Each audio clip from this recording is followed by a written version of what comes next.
the first book of Moses, called Genesis.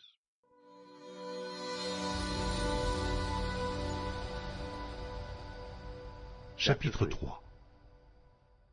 Le serpent était le plus rusé de tous les animaux des champs que l'Éternel Dieu avait fait. Il dit à la femme, « Dieu a-t-il réellement dit, « Vous ne mangerez pas de tous les arbres du jardin ?»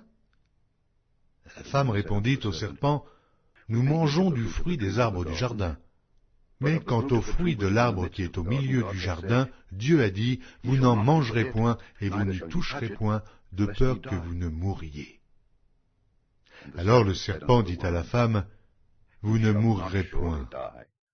Mais Dieu sait que le jour où vous en mangerez, vos yeux s'ouvriront, et que vous serez comme des dieux, connaissant le bien et le mal. » La femme vit que l'arbre était bon à manger et agréable à la vue, et qu'il était précieux pour ouvrir l'intelligence. Elle prit de son fruit et en mangea. Elle en donna aussi à son mari, qui était auprès d'elle, et il en mangea. Les yeux de l'un et de l'autre s'ouvrirent. Ils connurent qu'ils étaient nus, et ayant cousu des feuilles de figuier, ils s'en firent des ceintures. Alors ils entendirent la voix de l'Éternel Dieu qui parcourait le jardin vers le soir, et l'homme et sa femme se cachèrent, loin de la face de l'Éternel Dieu, au milieu des arbres du jardin.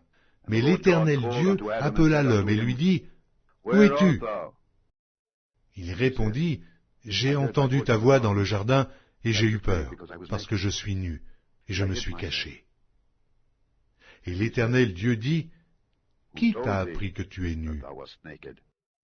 Est-ce que tu as mangé de l'arbre dont je t'avais défendu de manger ?» L'homme répondit, « La femme que tu as mise auprès de moi m'a donné de l'arbre, et j'en ai mangé. » Et l'Éternel Dieu dit à la femme, « Pourquoi tu fais cela ?» La femme répondit, « Le serpent m'a séduite et j'en ai mangé. » L'Éternel Dieu dit au serpent, « Puisque tu as fait cela, tu seras maudit entre tout le bétail et entre tous les animaux des champs. Tu marcheras sur ton ventre, et tu mangeras de la poussière tous les jours de ta vie. Je mettrai inimitié entre toi et la femme, entre ta postérité et sa postérité. Celle-ci t'écrasera la tête, et tu lui blesseras le talon. » Il dit à la femme, « J'augmenterai la souffrance de tes grossesses. Tu enfanteras avec douleur, et tes désirs se porteront vers ton mari, mais il dominera sur toi. » Il dit à l'homme, « Puisque tu as écouté la voix de ta femme, et que tu as mangé de l'arbre au sujet duquel je t'avais donné cet ordre, tu n'en mangeras point, le sol sera maudit à cause de toi. C'est à force de peine que tu en tireras ta nourriture tous les jours de ta vie. Il te produira des épines et des ronces, et tu mangeras de l'herbe des champs.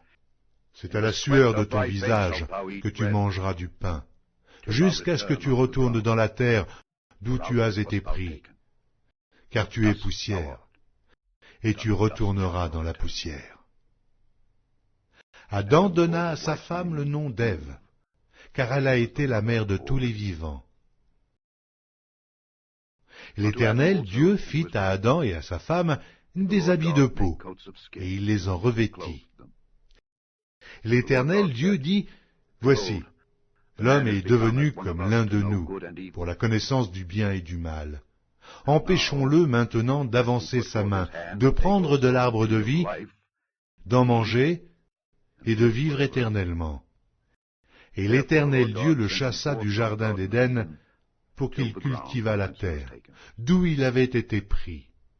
C'est ainsi qu'il chassa Adam, et il mit à l'orient du jardin d'Éden les chérubins qui agitent une épée flamboyante pour garder le chemin de l'arbre de vie.